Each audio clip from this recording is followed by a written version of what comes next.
Here we go, folks. We are now in the game, and hang on a second. There we go. As I said, we are now in the game. There we go. We are now in the game. Wonderful. All right, the killer for Mousesports is, of course, Mana, here on Neoplanet S. He is in the Blue Trunks. He's playing Protoss to the northeast. And now he's going up against the PvP specialist, the guy that basically beat every Protoss in Korea in the IPL 6 qualifier, only to not get to go to the tournament because it was cancelled. Argued as the unluckiest Protoss in the world, it is Axiom Alicia in the Red Trunks playing Protoss to the southwest. Now, of course, bear in mind that Alicia's got a lot of ground to cover here. This is a best of 9. Mana has taken out 3 Axiom players so far, arguably at least one of the stronger ones in the form of Ryung. Alicia and Crank remain. Now, Teamstory allows you to pick any player for the ace match, so if it goes to that 9th game, anyone could come out.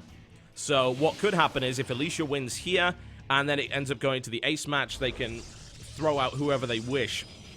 They can also use a revive. There are 2 revives available per season, which allow you to bring back a dead player, which you can use in your series.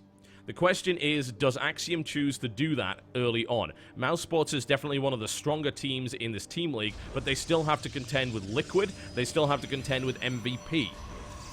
Not to mention the fact that Root's been tearing it up lately with their new acquisitions, Yu-Gi-Oh! And Sage. So the question is, do we see a revive in this series from Axiom so early on, this being their first match? I think that would be pretty rough for them. I don't think it's what they're looking to do, which is why they've now sent out Alicia.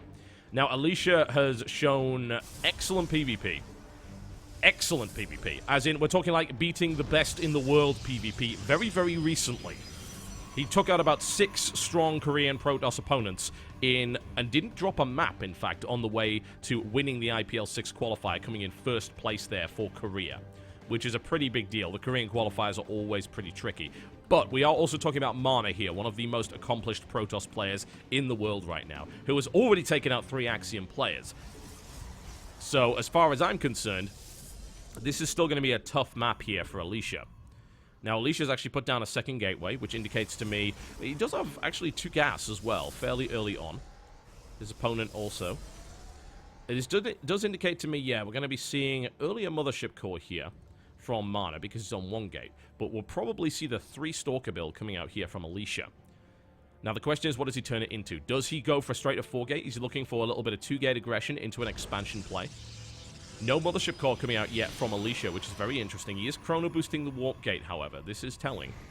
The Warp Gate, on the other hand, not being chrono boosted yet for Mana. He does have chrono boost available to do that. What does he chrono boost? Does he chrono boost the Gateway to get the Sentry out quicker? Does he chrono boost the Cyber Core? Does he chrono boost both? Or does he decide to chrono boost into his Nexus to increase his probe production? Alicia now going for Stargate.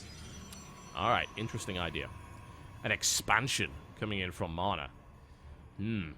That's dicey. I don't know if Mana has figured out that there's going to be anything coming at him yet. He did see the 2 gateways, which, I mean, is totally indicative of a little bit of pressure. Why would you build 2 gates initially? You build those 3 Stalkers to be defensive, and then poke and maybe transition into a bit of aggression here and there. 2 gateway, 3 Stalker play, great for shutting down a 4 gate, but of course, Mana isn't really known for that. But we're going to see the Stargate coming in. So what we could see from Alicia is Stalker Void Ray, Bust. We could see Oracle to try and gut the main mineral line, and it will be Oracle. Alright. Now, since it's primarily... Well, it's actually not primarily Stalkers coming out from Mana. Mana actually only has a single Sentry and a Warp Gate, which is not really going to serve him all that well yet. Pylon coming down here from Alicia. I don't know if he's ready for this. In fact, I mean, I would strongly say that he's not. There's nothing for him to really stop this Oracle from destroying this mineral line. He can use Sentries and Mothership Core, and that's about it. Robotics Facility now going down here for Mana. Mana has got to get some Stalkers on the field. If he doesn't warp in some Stalkers right now, he's going to be in serious trouble, because that Oracle is going to hit him really hard. If he warps in more Sentries, he is really screwed, as far as I'm concerned. Stalkers now coming in. He must warp in Stalkers now in order to deal with this aggression. But he's not. Another Sentry coming in. Is he going to try and hold off in order to get his Immortal out? Well, there's the Photon Overcharge. Really nice play coming in right there from Mana, who is able to wall in these Stalkers, who are they are absolutely getting destroyed by this Photon Overcharge here. In the meantime, though, the Oracle has made its way to the main mineral line, and Alicia is taking out probes left, right, and center. 6 probes down, and Alicia manages to escape, but it does lose a couple of Stalkers, so the Photon Overcharge giving that defense. There is not enough energy for a second Overcharge, though, and there are a lot more units on the field here for Alicia. It seems like Mana got a little bit too greedy, and this one base play is looking very threatening. That Oracle did significant economic damage. Alicia actually has more workers, which should not be happening in this position. Is coming down. That Photon Overcharge is about to wear off. Going for the engagement one way or the other. Time Warp comes down.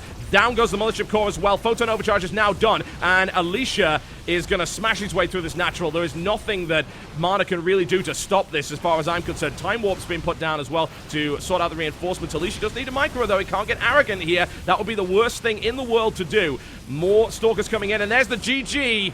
And Alicia quickly, swiftly takes out his opponent.